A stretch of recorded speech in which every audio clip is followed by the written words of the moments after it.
नमस्कार, माझं नाव Sheela Santosh Gunjawate, silver director of Riyansh multi dairy private limited.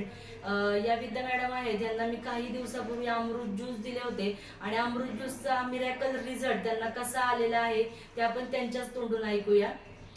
तुमचं नाव सांगा. नमस्कार, मी विद्या हरिश्चंद्र धुमाळ. ॲक्च्युली खरं तर हा रियांश अमृत ज्यूस आम्ही घेतलं होतं माझ्या गर्भाशयाच्या गाठी कमी होण्यासाठी. आणि मागच्या वर्षी एप्रिल महिन्यामध्ये आम्ही हे रियांश अमृत ज्यूस घेत होतो.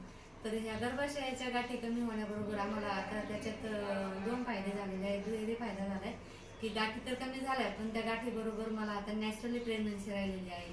तर आता मला सध्या 6वा महिना चालू आहे. तर नॅचरली प्रेग्नन्सी राहिलेली म्हणजे हा फायदा म्हणायचं कारण मला पहिली नॅचरली प्रेग्नन्सी राहिलेली नाही आहे. मला पहिला 2 वर्षाचा मुलगा आहे आणि त्या मुलासाठी आम्ही 5 लाख रुपये टेस्ट ट्यूब बेबी केलं आणि टेस्ट ट्यूब बेबी करून 5 लाख रुपये खर्च केले. तेव्हा आम्हाला ते